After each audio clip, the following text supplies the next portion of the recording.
वैशाली उबलीकर और मेरे चैनल में आप सबका बहुत बहुत स्वागत है। आज मैं सिखाने जा रही हूँ 8th स्टैंडर्ड के बच्चों के लिए मराठी जो आपका लेसन है उसमें का 12th शब्दकोश स्थूल वाचन, जो बहुत ही इम्पॉर्टेंट है आप लोगों के इस सिलेबस में। ठीक है, और इसके पहले के भी सारे वीडियोस, ऑलमोस्ट सारे वीडियोस विद क्वेश्चन एंड आंसर्स मैंने अपलोड किए हुए हैं। तो आप लोग प्लीज़ प्लेलिस्ट में जाइए तो आप लोगों को मिलेंगे मेरे सारे uploaded videos end 1st to 10th standard तक के वीडियोस आप लोगों को मिलेंगे। ऑल सब्जेक्ट मैंने एक्सप्लेन किया हुआ है। ओके, तो स्टार्ट करते हैं। शब्दकोश स्थूल वाचन। दैनंदिन जीवनात आपण सहजपणे अनेक नवीन शब्द वापरतो। दैनंदिन यानी हर रोज़ के हमारे लाइफ में हम लोग सहजपणे मीन्स इजीली अनेक नवीन शब्द वापरतो। बहुत सारे न्यू वर्ड्स जो है उसे यूज़ करते हैं अपने डेली रूटीन लाइफ में। हम लोग कई बार न्यू वर्ड्स का यूज़ करते हैं। हे शब्द सहजपणे आपल्या कानावर पडतात अथवा वाचनातून समजतात। तो कभी कभी कुछ न्यू वर्ड्स होते हैं, अभी जैसे मैं आप लोगों को ये एक्सप्लेन कर रही हूँ तो इसमें बहुत सारे ऐसे न्यू वर्ड्स हैं जो आप लोगों को पता नहीं है। अभी जब मैं बताती हूँ आप लोगों को तो आप लोग अभी इसे सुन रहे हैं तो आपको पता चल रहा है कि हाँ भाई ये पर्टिकुलर वर्ड का मीनिंग ये होता है।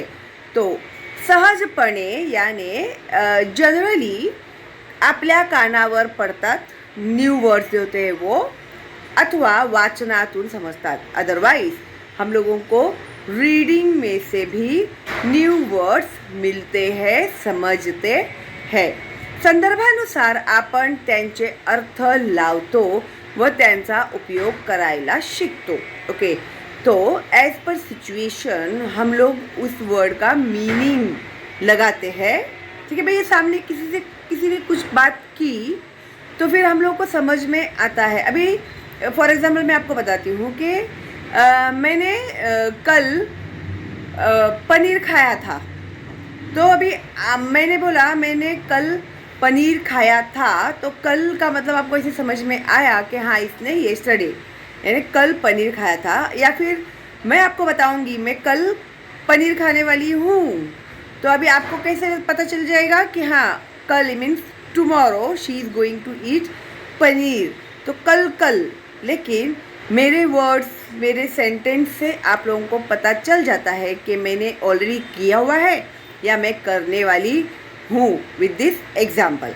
ओके, तो इसी तरह से as per situation, as per wordings हम लोग अंदाज़ा लगा लेते हैं कि हाँ इसका मतलब यही है, यही होगा, वो त्यांचा उपयोग करायला शिकतो। और फिर हम लोग जब दूसरे के सामने भी बात करते हैं तो हम लोग वैसे ही बोलेंगे, है ना, कि हाँ मैं कल मैंने पनीर खाया था या फिर मैं कल पनीर खाने वाला हूँ। तो हमें समझ में ये बात कि हाँ बाबा ये वर्ड्स को इस तरह से यूज़ करना है।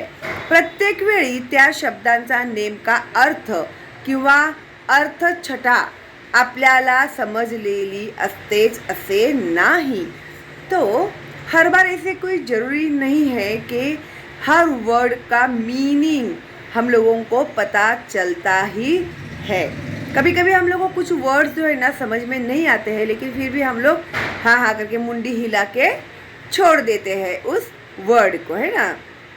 तो कभी कभी ऐसे भी होता है कि एक पर्टिकुलर वर्ड का मीनिंग पता नहीं होता है, फिर भी हम लोगों को नहीं समझता है उसका मीनिंग, तो हम लोग सुनते रहते हैं वो बात, लेकिन उसका मीनिंग हम लोगों को समझ में नहीं आता है। ऐसे भी कभी कभी होता है ना।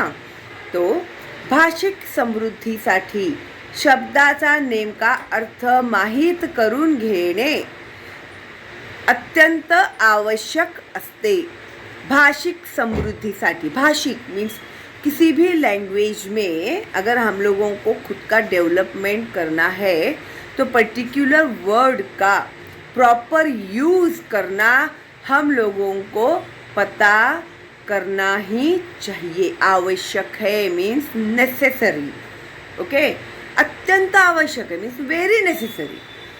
तो भाषिक समृद्धीसाठी लैंग्वेज को डेव्हलप करने के लिए या लैंग्वेज को अच्छे से समझने के लिए शब्दाचा नेमका अर्थ माहीत करून घेणे, वर्ड का मीनिंग क्या है, प्रॉपर मीनिंग क्या है, यह पता लगाना अत्यंत आवश्यक असते, मीन्स बहुत ही इम्पॉर्टंट है, इम्पॉर्टंट होता है, ओके। यासाठी शब्दकोश हे महत्त्वाचे साधन आहे। इसके लिए शब्दकोश जो है वो एक बहुत ही इम्पॉर्टेंट मटेरियल है हम लोगों के लिए। जितने ज़्यादा वर्ड्स के बारे में हम लोगों को जानकारी मिलेगी, नए नए वर्ड्स के बारे में हम लोग को जानकारी मिलेगी, उतना उस लैंग्वेज के ऊपर हम लोगों का जो ये बोलते हैं ना एक पकड़ हमारा आते जाता है, ओके। और उसके लिए क्या करना चाहिए, हम लोग को रीडिंग करना चाहिए। अगर कोई हम लोग एजुकेशनल चैनल देख रहे हैं, कुछ भी देख रहे हैं, न्यूज़ देख रहे हैं, तो उसमें भी ऐसे बहुत सारे, कोई प्रोग्राम देख रहे हैं, मूवी देख रहे हैं, तो बहुत सारे नए वर्ड्स हम लोग को सुनने के लिए मिलते हैं। तो अभी तो तुम लोग के लिए बहुत आसान है कि फटाक से गूगल किया और वो वर्ड का मीनिंग तुम लोग देख सकते हैं। हमारे समय में तो हम लोगों को डिक्शनरी लेके बैठना पड़ता था, फिर भी कुछ वर्ड्स के मीनिंग भी हम लोगों को पता नहीं चलते थे, ठीक है। तो इसके लिए शब्दकोश जो है ना वो बहुत ही इम्पॉर्टंट है आप लोगों के लिए। यावर्षी आपण शब्दकोशाची ओळख करून घेणार आहोत। दिस ईयर, यावर्षी मीन्स दिस ईयर, हम लोग शब्दकोश क्या है उसके बारे में जानकारी लेने वाले हैं, थोड़ा नॉलेज लेने वाले हैं, इंट्रोड्यूस करने वाले हैं। नवीन शब्दांचे अर्थ आपण शब्दकोशात पाहू शकतो। शब्दकोश मीन्स डिक्शनरी में हम लोग नए शब्दों का मीनिंग जो है वो देख सकते हैं। हे शब्द शब्दकोशातून कसे शोधता येतात त्याचे मार्गदर्शन या पाठातून मिलते। अगर तुम लोगों ने कभी डिक्शनरी नहीं देखी होगी तो ज़रूर देखना। तो इस लेसन में तुम लोगों को डिक्शनरी में से पर्टिकुलर वर्ड, अभी डिक्शनरी बहुत बड़ी होती है, एक पर्टिकुलर वर्ड तुम लोगों को अगर फाइंड आउट करना है तो किस तरह से तुम लोग करोगे उसके बारे में गाइडेंस दिया गया है आप लोगों को इस लेसन में। नवीन शब्दांचे अर्थ तुम्ही शब्दकोशात पाहायला शिकावेत। अभी जो भी नए वर्ड तुम लोगों को सुनने में आते हैं तो उसका मीनिंग आप लोगों को डिक्शनरी में जाकर ढूंढने आना चाहिए, या आप लोगों को पता होना चाहिए कि उसे किस तरह से डिक्शनरी में ढूंढते हैं, शब्दकोश में ढूंढते हैं। त्याची सवय तुम्हाला लागावी व शब्दांच्या अर्थाची मजा घेता यावी या दृष्टीने या पाठाचा अभ्यास महत्त्वपूर्ण आहे।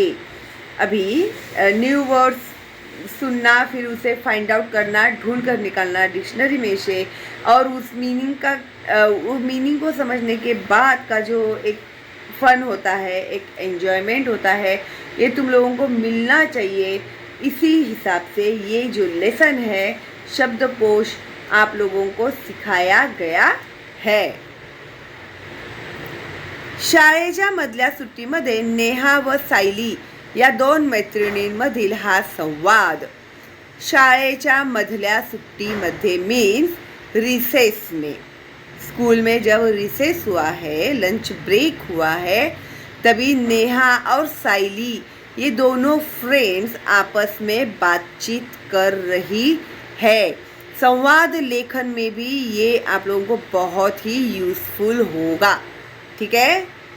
अभी नेहा बोल रही है, सायली स्वातंत्र्य दिन, प्रजासत्ताक दिन या शब्दांमधील दिन शब्दाचा अर्थ दिवस असा आहे, हो ना ग।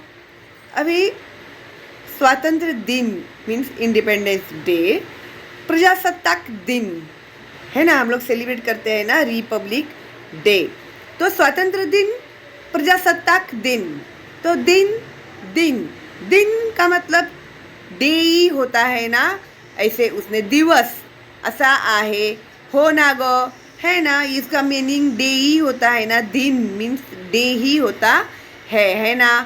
सायली, हो असाच आहे। का ग? उसने कहा हाँ ऐसे ही है। लेकिन क्यों? तू ऐसे क्यों पूछ रही है? नेहा, अगं मागच्या धड्यात हा शब्द आला होता तेव्हा बाईंनी या शब्दाचा अर्थ सांगितला होता गरीब। अभी देखो नेहा के मन में ये सवाल क्यों आया कि स्वतंत्र दिन, प्रजासत्ताक दिन, दोनों का भी दिन का मतलब डे ही होता है, दिवस ही होता है ना। तो लास्ट लेसन में जब टीचर ने हम लोगों को सिखाया था तो दिन का मतलब हम लोगों को टीचर ने गरीब बताया था। दीन दुबळे होता है ना, दीन यानी गरीब भी होता है उसका मतलब। ओके सायली, दोन्ही शब्द नीट बघितलेस का तू कसे लिहिले आहेत ते? तूने दोनों वर्ड्स जो है वो बराबर से देखे हैं क्या? किस तरह से वे वर्ड्स लिखे हुए थे? किसने पूछा? ये सायली ने पूछा। नेहा, आपण आता पुस्तकातच बघूया शब्द कसा लिहिलाय तो। अभी वो क्या कर रही है? कंफर्म कर रही है। चलो अभी हम लोग क्या करते हैं, बुक में ही जाकर देखते हैं कि वो वर्ड्स किस तरह से लिखे हुए है करके। सायली, हा बघ मागचा धडा। हाँ ये देख, ये है पिछला लेसन, मागचा धडा यानी लास्ट लेसन, लास्ट टाइम जो हमने सीखा था वो लेसन। ओके, जैसे अभी मैं 12th सिखा रही हूँ तो 11th लेसन, ठीक है। तो पिछला लेसन आणि हा शब्द दीन, ये है वर्ड दीन, ठीक है। नेहा, अरे हो शब्द एकच असला तरी दोन्ही शब्द लिहिण्यात फरक आहे।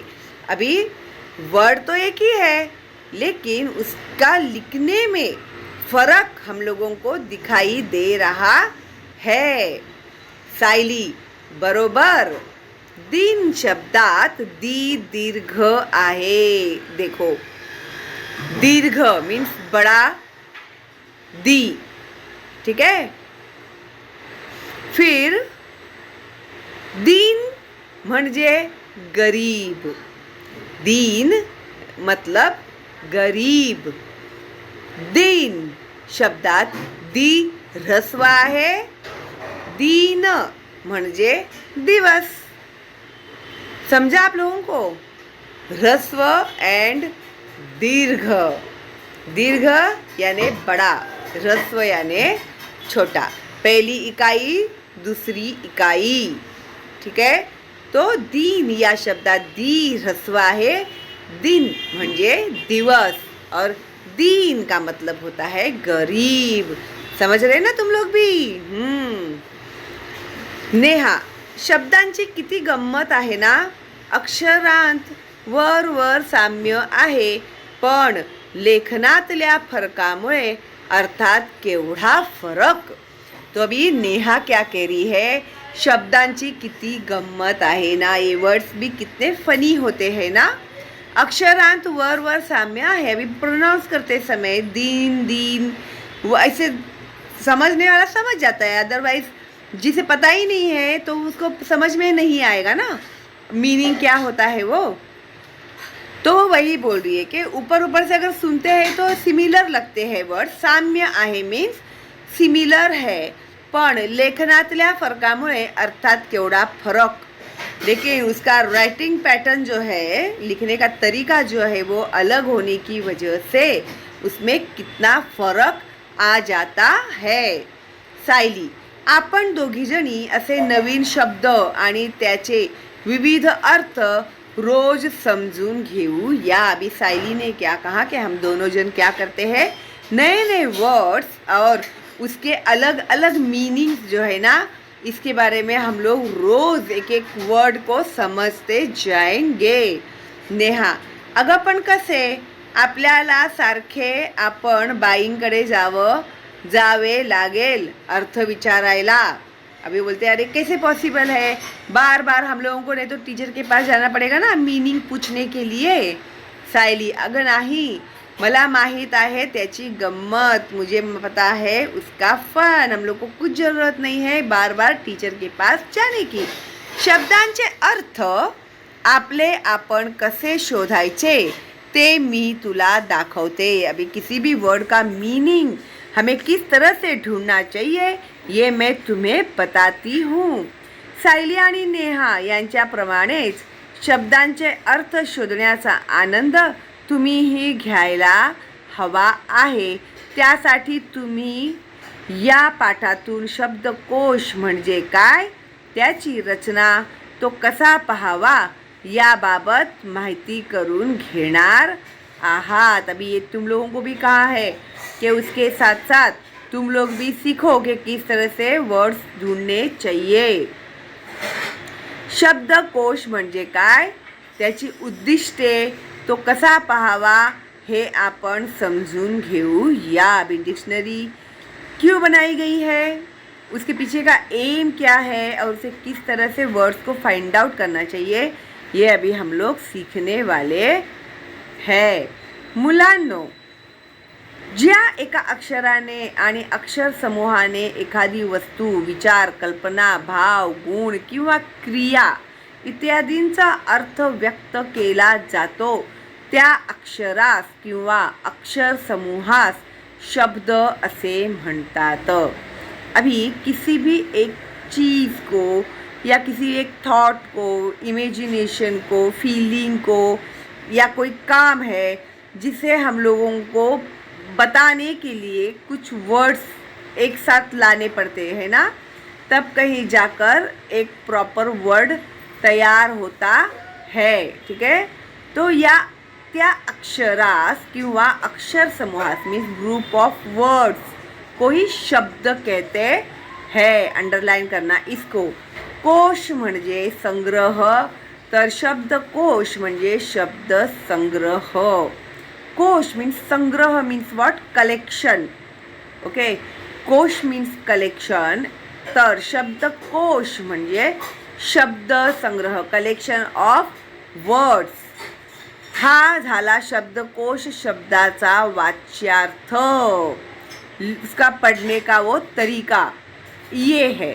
पण विकसित भाषांत शब्द संग्रह आणि शब्दकोश यांच्या स्वरूपात थोडा फरक असतो. विकसित भाषांत यानी जो डेवलप्ड लैंग्वेज है उसका शब्द संग्रह जो है, कलेक्शन ऑफ वर्ड्स, और उसकी डिक्शनरी जो है उसमें थोड़ा सा फरक होता है. एखाद्या भाषेच्या विशिष्ट क्षेत्रातील मर्यादित शब्दांच्या संग्रहाला शब्द संग्रह मीन्स ग्लोसरी असे म्हणतात. एखाद्या भाषेच्या विविध क्षेत्रातील मर्यादित शब्दांच्या संग्रहाला एक पर्टिकुलर लैंग्वेज का जो अलग अलग जगह पे पर्टिकुलर लैंग्वेजेस होते हैं उसका जो कलेक्शन होता है उसे ही कहते हैं शब्द संग्रह. एक पर्टिक्युलर लँग्वेज के बारे में.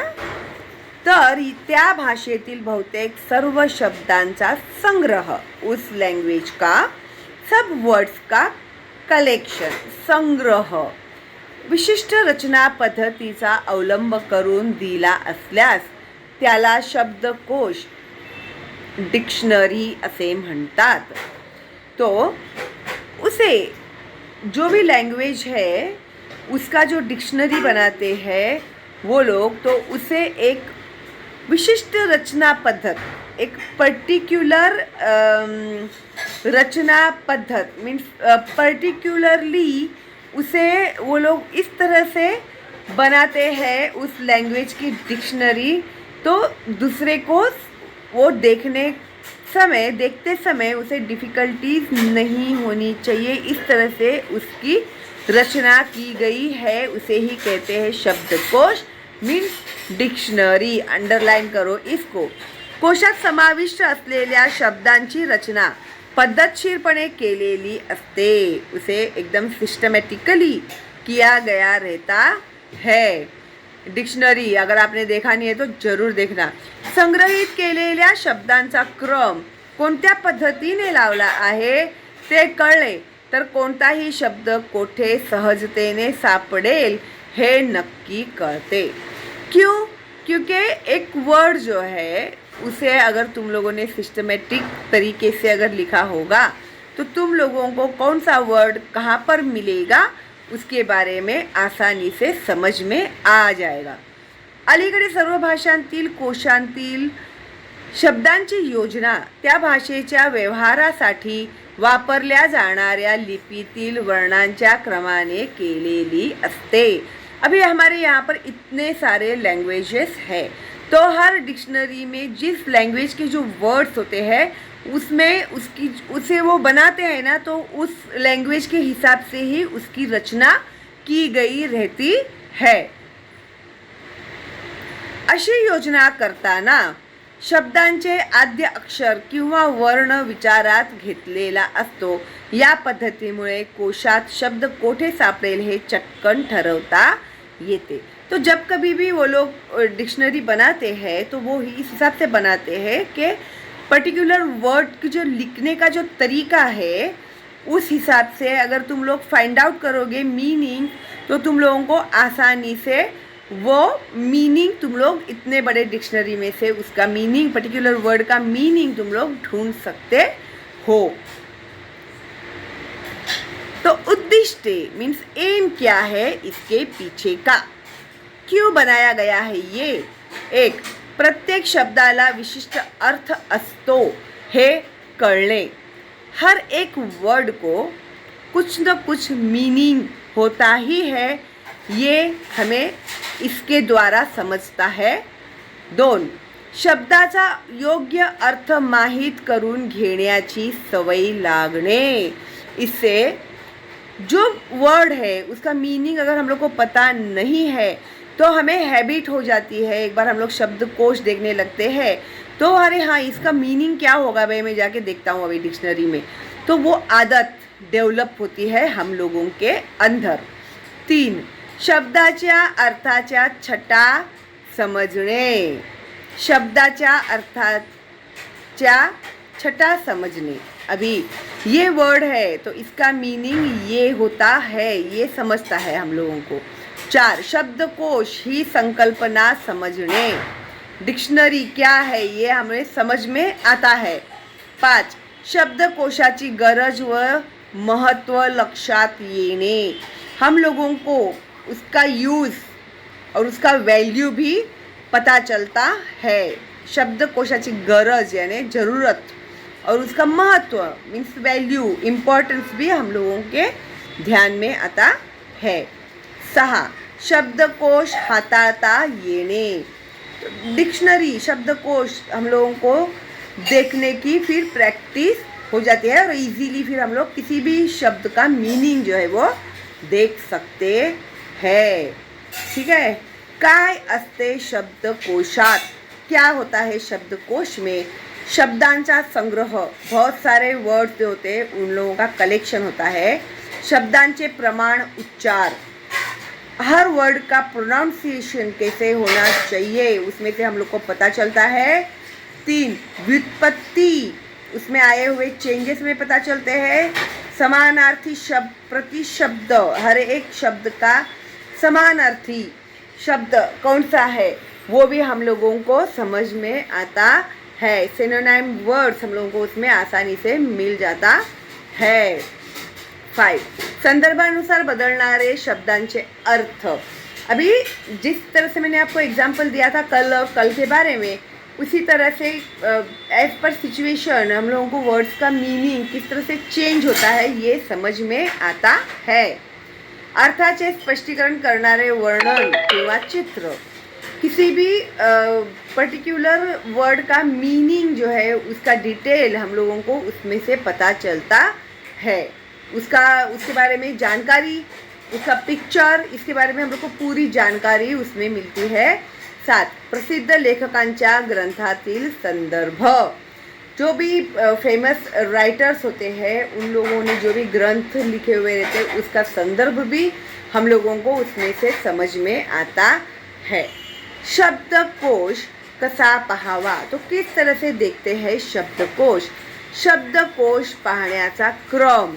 अभी सेंटर में देखो लिखा हुआ है शब्दकोश, ठीक है। फिर ऊपर देखो एखादा शब्द ठरव, एक पर्टिकुलर वर्ड आप लोग डिसाइड करो कौन सा वर्ड का मीनिंग आपको देखना है। आकार विल्हे क्रम समजून घे, शब्दकोश बघ, अर्थ शोध, विविध अर्थचटा लक्षात घे, एका शब्दाचे विविध अर्थ समजून घे। अभी एक पर्टिकुलर वर्ड है, मैंने डिसाइड किया मैं पर्टिकुलर वर्ड देखने वाली हूँ। तो अभी जैसे कि इन लोगों ने हम लोग को दिया था ना दिन और दीन में क्या फ़र्क होता है। तो आकार विल्हे क्रम, उसका काना मात्रा वेलांटी के हिसाब से हम लोगों को उसका सीक्वेंस देखना है। फिर हमें शब्दकोश में देखेंगे हम लोग, डिक्शनरी में अर्थ शोध, उसका मीनिंग ढूंढेंगे, विविध अर्थचटा लक्षात घ्या और उसके कितने कितने मीनिंग है वो देखो, और अलग अलग उसके अर्थ जो है वो समझ के लो, ठीक है। एखाद शब्दाचे विविध अर्थ समजून घे, एक ही वर्ड है लेकिन उसके मीनिंग किस तरह से चेंज होते हैं वो भी हमें इसमें से समझ में आ जाता है, ओके।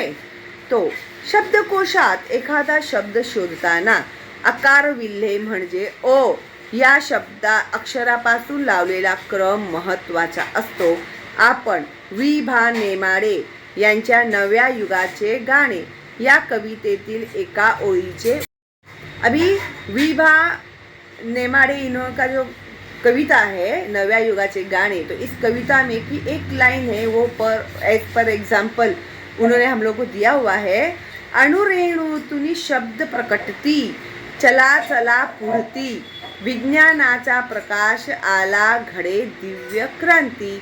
आता समजा आपल्याला अणुरेणूतुनी प्रगटती, विज्ञान, प्रकाश, दिव्य आणि क्रांती असे 6 शब्द शोधायचे आहेत। अभी ये वर्ड्स हम लोग को मालूम नहीं है मीनिंग इसका, तो भी हम लोग को ढूंढना है शब्दकोश में से। पहिली महत्त्वाची गोष्ट म्हणजे शब्दांना लागलेले प्रत्यय वगळून, सामान्य रूप वगळून मूळचा शब्दच शोधायचा असतो। तो जो मेन शब्द है उसे ही हम लोगों को ढूंढना है। अभी अणुरेणूतुनी या शब्दातला तुनी हा प्रत्यय वगळून, अभी तुनी का जरूरत नहीं है ना, हम लोग को अणुरेणु देखते हैं हम लोग, हा प्रत्यय वगळून मूळ शब्द शोधावा लागेल। तो अभी हम लोग ढूंढेंगे अणुरेणु। अणुरेणु तुनी मीन्स अणुरेणु में से होता है ये, लेकिन हम लोग को अभी अणुरेणु तुनी नहीं ढूंढना है, तुनी को निकाल देना है। हम लोग को ढूंढेंगे सिर्फ अणुरेणु का मतलब क्या होता है। दुसरी महत्त्वाची गोष्ट म्हणजे क्रियापदाचा मूळ धातू शोधायचा असतो, म्हणजेच प्रगटती या शब्दाचा प्रकट हा मूळ धातु आपल्याला शोधावा लागेल। अभी कविता है, कविता में उन्होंने दिया हुआ है प्रगटती, प्रगटती यानी प्रगट होना, प्रकट होना, ओके, सामने प्रकट होना। तो ये जो वर्ड है ना, हम लोगों को प्रगटती जो है वो मेन, उसका मेन इम्पॉर्टेंट वर्ड है वो है प्रकट। तो प्रकट हम लोगों को ढूंढना पड़ेगा, ठीक है, इसका मीनिंग क्या है करके। अणुरेणु, प्रकट, विज्ञान, प्रकाश, दिव्य, क्रांती या 6 शब्दांचा आता आपण क्रम लावू। आपल्या वर्णमालेनुसार यांची पहिली अक्षरे कुठल्या क्रमाने येतात ते पाहू। अभी डिक्शनरी में कैसे देखते हैं ना, अल्फ़ाबेटिकली, जैसे इंग्लिश डिक्शनरी होते हैं ना, तो अल्फ़ाबेटिकली ABCDEFGH के हिसाब से देखते हैं। तो अभी इन लोगों ने हम लोगों को क्या कहा है, हम लोग अभी किसके हिसाब से देखेंगे, मराठी है तो हम लोग वर्णमाले के हिसाब से देखेंगे, ठीक है। आता अर्थातच स्वरापासून सुरू होणाऱ्या शब्दांचा क्रम आधी लागेल, म्हणजे इथे अणुरेणु हा शब्द आधी येईल। अभी अ से स्टार्ट होता है ना, अ आ इ उ, तो अ से हम लोग अभी स्टार्ट करेंगे, तो अणुरेणु हा शब्द आधी येईल, त्याचा पहिला क्रमांक। यानंतर उरलेल्या 5 पैकी कुठलं अक्षर आधी येईल। फिर उसके बाद में तुम लोग अगर देखते हो वर्णमाले में, तो वर्ड पहला कौन सा आता है? जैसे मैंने अभी आपको पता है ना कि अल्फ़ाबेटिकली जिस तरह से हम लोग ABCDEFG लिखते हैं, उसी तरह से वर्णमाला में जो अक्षर पहले आता है उसके उस हिसाब से हम लोगों को फाइंड आउट करना होता है. ठीक आहे. तर यात साहजिकच स्वरानंतर येणारे पहिले व्यंजन क म्हणजे दुसऱ्या क्रमांकाला येईल क्रांती, नंतर क्रम येईल दिव्य मधील दचा, मग येथील प्रकट आणि प्रकाश हे शब्द सर्वात शेवटी येईल विज्ञान. ठीक आहे. जैसे क ख ग घ न ट ठ ड ढ न कैसे आते ना वो वर्णमाला, वो हिसाब से वर्ड्स आप लोगों को फाइंड आउट करने होंगे डिक्शनरी में से. ओके. फिर आता प्रकट आणि प्रकाश यांत प्र नंतर कुठली अक्षरे येतात? तर क आणि का. आता तुम्हीच सांगा, क आणि का यापैकी कोणाचा क्रम आधी लागेल? अभी प्रकट और प्रकाश ये दो वर्ड से. ठीक है. स्टार्ट हो रहे दोनों भी प्र से. ठीक है. तो प्रकट, क पहले आता है या का पहले आता है? ऑब्वियसली क ही पहले आता है और का बाद में आता है. तो पहले हम लोग प्रकट देखेंगे. ठीक है. बाद में हम लोग प्रकाश देखेंगे. ठीक है. तर क आणि का, आता तुम्हीच सांगा, क आणि का यापैकी कोणाचा क्रम आधी लागेल? अर्थात क चा. म्हणून प्रकट आधी येईल आणि प्रकाश नंतर. मग आता आपला क्रम तैयार झाला. अभी हम लोगों के जो सीक्वेंस है ना वर्ड्स का पूरा तैयार हो गया है. अणुरेणू, क्रांती, दिव्य, प्रकट, प्रकाश, विज्ञान आहे ना हे सोपे. आता क्रांती, प्रकट, प्रकाश यांमधले पहिले अक्षर जोडाक्षर आहे. अभी क्रांती जोड़ाक्षर है. जो बच्चों को बहुत कंफ्यूज होते हैं तुम लोग, जोड़ाक्षर मीन्स जॉइंट करके लिखे हुए अक्षर. तो क को र जॉइंट किया तभी वो बना है क्र. प को र जॉइंट किया है इसके लिए बना है वो प्र. ठीक आहे. तो ये क्या है? जोडाक्षर है. ते कसे शोधायचे? तर अ पासून औ पर्यंतचे शब्द संपले की जोड़ाक्षरे शुरू होतात. अ आ इ ई हो जाता है. अ आ इ ई के बाद जब वो ख़त्म हो जाता है उसके बाद शुरू होते हैं जोड़ाक्षर. जैसे भी क प्लस क ये पूरा नहीं है. ठीक है. क प्लस र होता है क्र शोधायचा, मग क्रा शोधायचा. त्यावर अनुस्वार असलेले शब्द शोधायचे. तेव्हा आपल्याला क्रांती सापडेल. अनुस्वार मीन्स ऊपर डॉट भी होना चाहिए. ठीक है. तभी हम लोगों को क्रांति वर्ड मिलेगा. आता तुम्ही स्वतः शब्दकोशात शब्द पहायचा सराव करा और इसके लिए तुम लोगों को प्रैक्टिस करनी चाहिए कि किस तरह से डिक्शनरी में तुम लोग वर्ड्स फाइंड आउट करोगे, ढूंढोगे, उसका मीनिंग ढूंढोगे. टिप. क्ष ज्ञ यांचा क्रम अकार विल्हे लावताना ळ या शेवटच्या व्यंजनानंतर येतो. ठीक आहे. य र ल व श स श ह ळ श ञ. ठीक है. तो ये ळ के बाद आते हैं. शब्दकोश पाहण्याची, हाताळण्याची सवय लागली की शब्दाचे अर्थ व मोल तुम्हाला कळेल. और एक बार तुम लोग को हैबिट हो गई ना देखने की, शुरू में थोड़ा प्रॉब्लम होता है, फिर एक बार पता चल गया ना, भी जैसे हम लोग ABCD के अल्फ़ाबेट के हिसाब से किस तरह से देख लेते हैं फटाफट डिक्शनरी में, तो उसी तरह से ये भी आप लोगों को प्रैक्टिस करने के बाद बहुत ही इजीली सब आप ढूंढ सकेंगे मीनिंग ऑफ वर्ड्स. योग्य जागी योग्य अर्थाचा शब्द तुम्ही वापरू शकाल. तो तुम लोगों को प्रॉपर वर्ड किस समय कौन सा वर्ड यूज़ करना चाहिए ये तुम लोगों को समझ में आएगा. समर्पक शब्द मांडणीच्या प्रवासात शब्दकोश हे अत्यंत महत्त्वाचे साधन आहे. तो वर्ड्स को प्रॉपरली सीक्वेंस में लगाने के लिए शब्दकोश जानना बहुत ज़रूरी है, या फिर शब्दकोश जो होता है वो बहुत ही हेल्पफुल होता है. ओके, या साधनाचे महत्त्व जाणा. तो इसका इम्पॉर्टन्स आप लोग जानिए. तुम्ही आता उच्च प्राथमिक गटात आहात. अभी तुम लोग हायर एजुकेशन में अभी तुम लोग जा रहे हैं अभी तुम लोग. भाषिक समृद्धीच्या वाटचालीत शब्दकोशाचे महत्त्व जाणावे यासाठी या पाठाचा अभ्यास करणे योग्य ठरेल.